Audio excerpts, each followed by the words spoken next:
You're watching Sun TV, broadcasting to the world from studios in Providenciales, in the beautiful by nature Turks and Caicos Islands. Sun TV, your source for real news as it happens.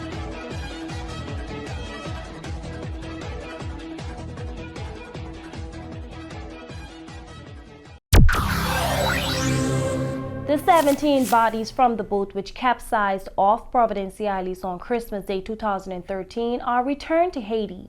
Premier Honorable Dr. Rufus Ewing said he has some reservations and concerns about the recently done poverty assessment report. Ford's TCI sponsors a science fair again this year.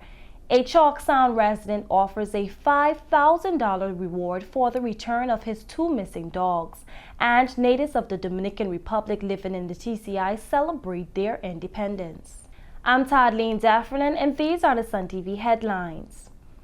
The 17 bodies that were retrieved from the Haitian boat which capsized off Providenciales on Christmas Day 2013 were finally sent to Haiti on Thursday, February 28th. According to Carlos Pellicer, the Haitian consul in Turks and Caicos Islands, the Haitian government spent around $50,000 to have the bodies flown back to Haiti on the IBC Airways plane. Pellicer said 6 of the 17 bodies have been identified.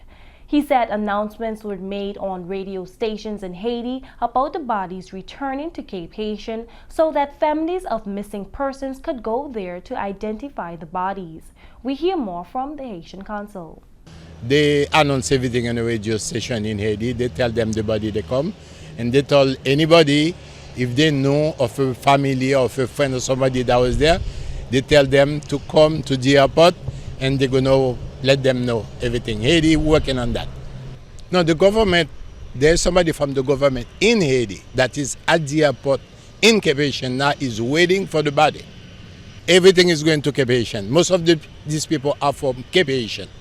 But like I told you, they went to the radio station, they announced to these people that these people are arriving today, and they tell them anybody who suspect or they know they have a family or somebody that is there, they tell them to come and to help them to identify these people. Asked if it would have been cheaper to bury the bodies here in Turks and Caicos Islands than sending them back on a private chartered plane, this is what Mr. Pellicer had to say. You don't look at what is really cheaper. Sometimes there are emotional things on it, okay? Even though, say like, these people, they are taking descent, but they are family. When you have dead people in your family, it's very emotional. It probably will be cheaper, but sometimes there is, it's not that easy. Other places does that. And then I don't think that can be done in Turks and Caicos Islands because it's a small place. Okay? You don't have that many space, to take 17 bodies. The Haitian consul thanked the authorities in the Turks and Caicos Islands for their assistance and cooperation in dealing with the issue. I want to thank everybody here. They've been helping me. They've been nice with me. It's my first time here dealing with this thing. So the collaboration I have from the people in Turks and Caicos, which I want to thank everybody. It was hard for me, but everybody really helped me to get through this thing. It wasn't easy, but everything is true today. Premier Honorable Dr. Rufus Ewing said he has some reservations and concerns about the poverty assessment report that was conducted by the Caribbean Development Bank.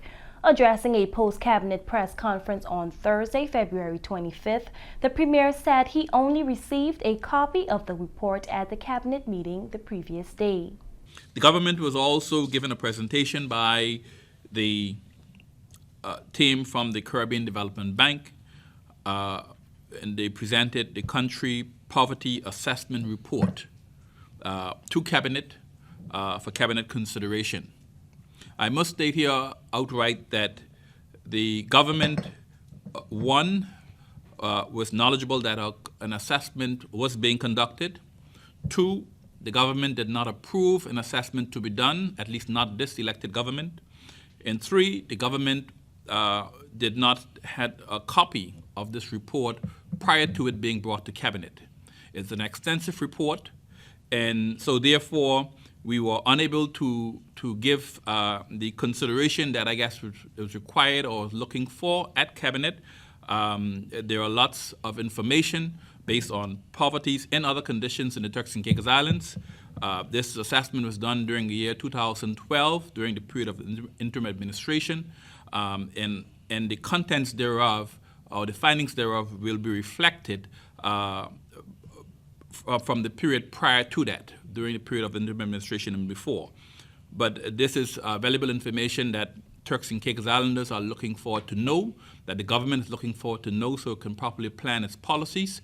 But as the government right now, we can't comment to the extent that members of the public or the media or others would like for us to comment, unless we have the opportunity to fully digest, read, and formulate this report. Because the report not only contains the scientific findings, but also make inferences and references and draw certain conclusions with regards to policies.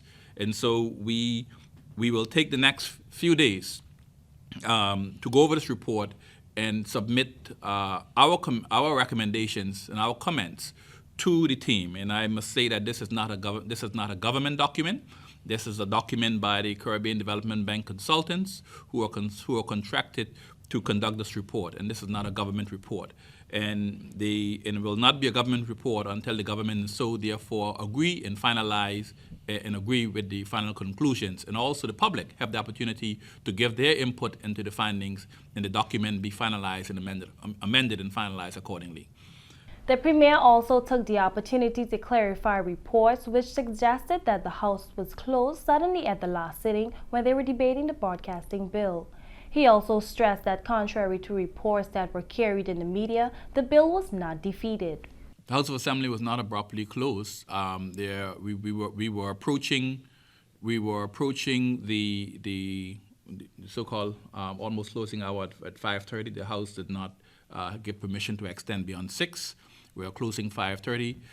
We have a number of other persons with issues that needed to be attended to. We know that we were not going to have a meeting the following day on the Friday because there are a number of members who had personal, very pressing personal issues to tend to, and I wouldn't get into that. I'd communicated that to the members on the other side as to what those issues were, and I would leave it as that.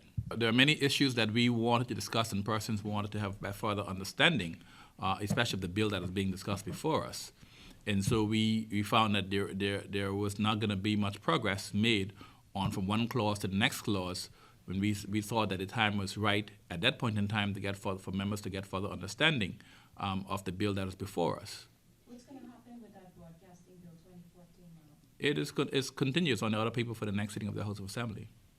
And the bill was not defeated, as I heard persons stated in the media. Obviously, the bill was not defeated. The bill was debated upon. It is still in the Committee of the Whole, and will continue on that bill in the Committee of the Whole when the House resumes.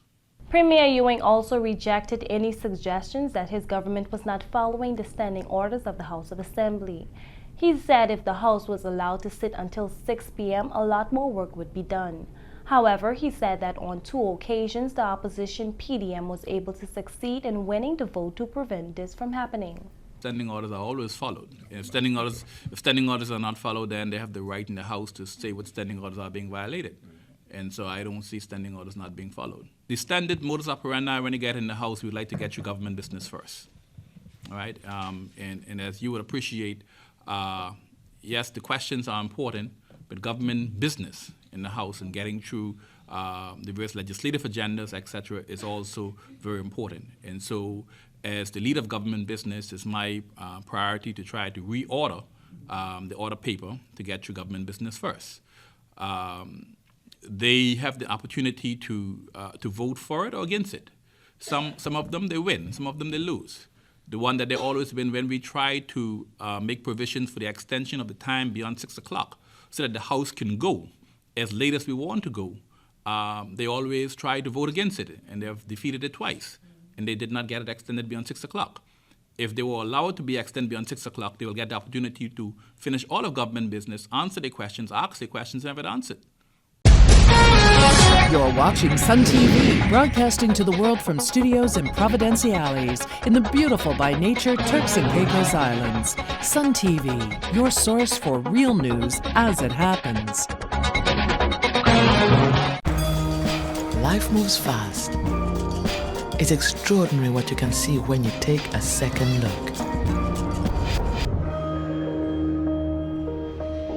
Capture the extraordinary around you with Digicel's 4G mobile internet. Share the moment instantly with our superfast speeds on your mobile device. The internet as it was meant to be.